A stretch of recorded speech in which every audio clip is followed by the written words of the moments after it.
Golden Globes were last night. You were working. You didn't see. I'm going to ask you some quick little NFL Wildcard Weekend awards in honor of those. Who are the most acclaimed performance Wildcard Weekend? Like, who were you most impressed by? Oh, it was the guy you were over here going crazy about. It was Caleb Williams. To not play particularly well in a playoff game and to be down 21-3 at one point and to just be like, yeah, we'll be all right. We'll get it together. Like, there was just no panic, no anything.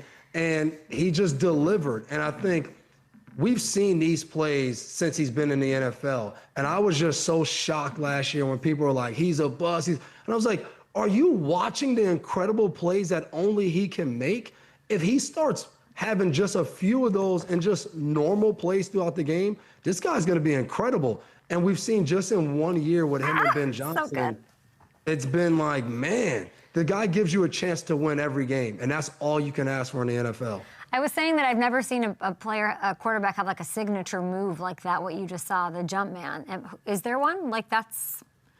Well, Brady in victory formation taking a knee. Devin. Does it get more signature than that? I guess not. Yeah, that's fair. But I'm not saying anything. I will not speak ill of the GOAT. I don't have that kind of a relationship with him. Does this win, when I'm looking at the Chicago win, and you're saying there's no panic. I mean, they were like yelling at each other on the sideline. You make nothing of that? No, like, that's a part of it sometimes. Okay. Like, I don't think. I think if they lost, it'd be a huge story today, Devin. Yes, like the Eagles with, A.J. Brown and Sierra. Like, this is the quarterback. Yeah, because they've had dysfunction all year. So then it was like, all right, here we go again. But sometimes in the playoffs, it gets a little heated. You yell, you scream, you come back to reality, and then you go play. And that happens sometimes. Was this a win did it say more about Caleb, who I think did a lot and bailed out a lot, though I love him, or more about Ben?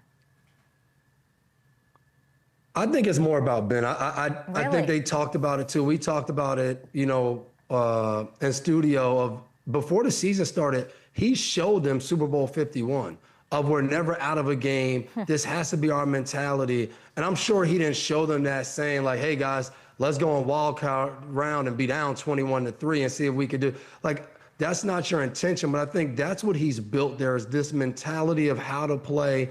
It's our quarterback having that mentality, leading our team.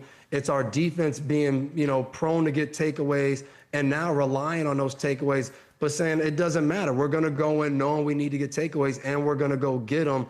We're going to end our regular season with 2 losses, but that's not going to matter either because we're still going to I think he's done that and the quarterback has followed, but it's him instilling that into the team and like you just said, mainly into Caleb.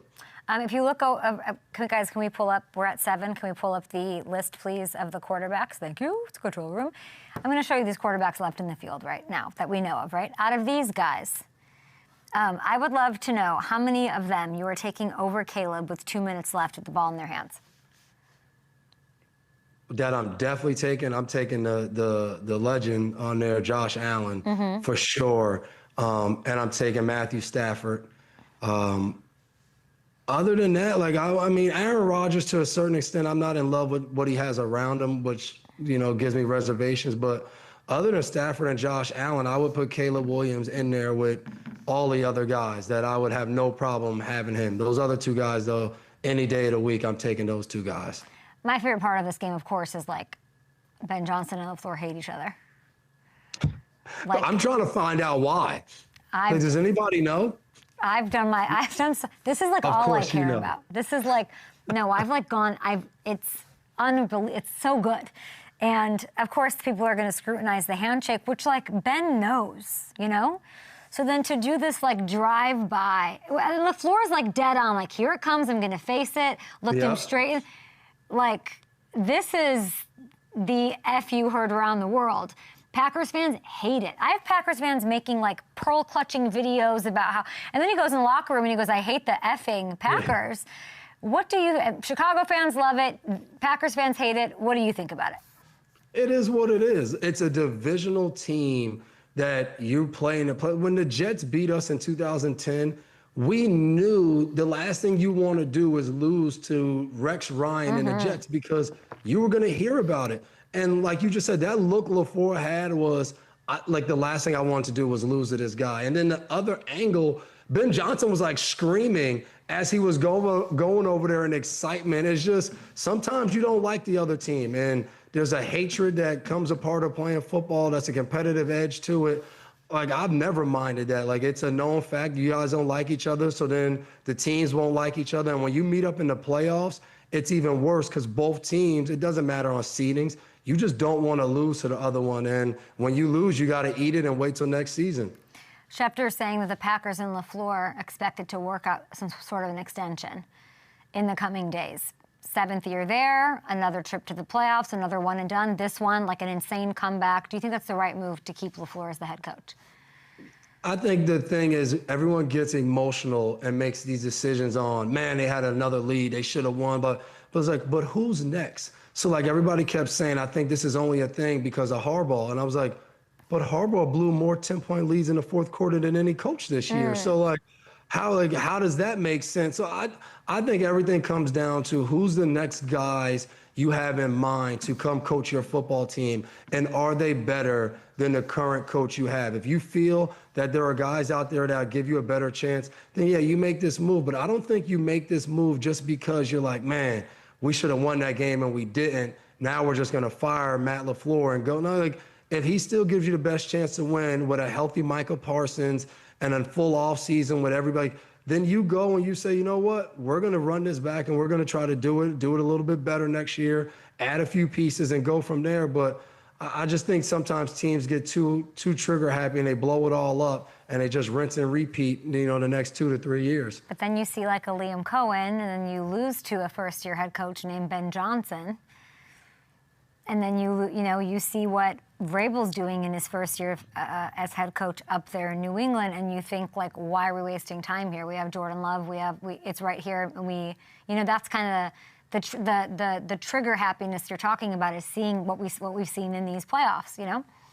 Yeah, and I think last year though, I think there was a sweet spot of some guys that were like gotta have it coaches. Ben Johnson was a guy that I think teams were like, we gotta have him. And I think Mike Vrabel was hey, we got to have him. Liam Cohen was a little later. I won't say that everyone knew that right away.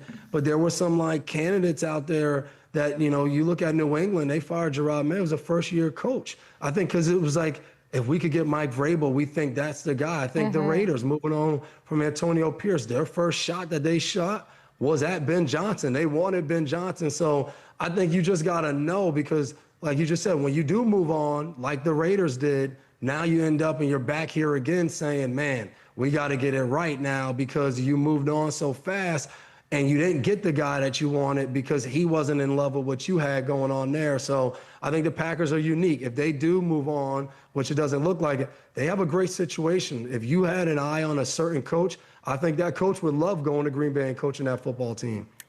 Who do you like in the NFC West? In the NFC West? Who do you like out of those three teams? I like Seattle. So, yeah. I love what Seattle especially after does. what the Rams looked like, and yeah, that's like, can the Bears beat the Rams? I think so. Listen, like, home field advantage is a thing when you play where somebody's team, like, I don't know, and I get from a money-making standpoint why you want to get a dome and all that. It's not fun to go to Chicago right now and have to play in that way. Like, that is an advantage, and I think they're going to get the Rams there. They're a team that just won a crazy game. Your confidence is going to be flowing. Now, again, their defense is going to have to step up. They're going to have to create some takeaways because Stafford and crew can get it really going. But I think the thing that stuck out for the Rams right now is that defense hasn't been as good as we thought. The pass rush, they rely on really exclusively. If they're getting after the passer, it changed the defense. But if you can slow them down a little bit, you can make some plays in the secondary, and we saw the Panthers be able to do that Saturday. Dev, what's up with Stafford? He's one of those guys that, all right, he started the game hot, then there was a lull. But, like, again, is he hurt? Do you ever maybe the finger hurts a little bit, but like if the finger hurt that much, how do you get it going? How do you throw Parkinson that ball at the end of the game like that? If that finger is so, and remember, he's the same guy in Detroit that we saw like walk with his shoulder hanging off on the left side to go make a game-winning play. Like, nothing's gonna bother this guy. He'll be ready to go. And he'll be ready for the biggest moment. Now, you got to try to bother him and get him off the spot a little bit. And I think that's the key. But you want to slow him down, but you're not going to just shut him out. And I think we saw that Saturday as it was like, man, what is going on with him? And then you're like, oh, all right. He just figured out a way to engineer a drive to go win the game. Yeah. And that's what the great ones do. The 2-minute drive, and he does have a sprained finger. I think his middle finger this morning that they said. So, but I mean, yeah, for him to do that was about as good as it gets. Exactly. That's why they're the great ones. And I love this moment for Stafford late in his career that everyone's really realizing how special this guy is. When you had to play against him and you see all the things he does, you knew that. But because they weren't winning in Detroit, people just was like, oh, he's talented. He's talented. Like, he's one of the best guys to ever throw a football. Yeah. And it's fun to watch him now. You could argue Puka is the second best player after Josh Allen in the playoffs, honestly.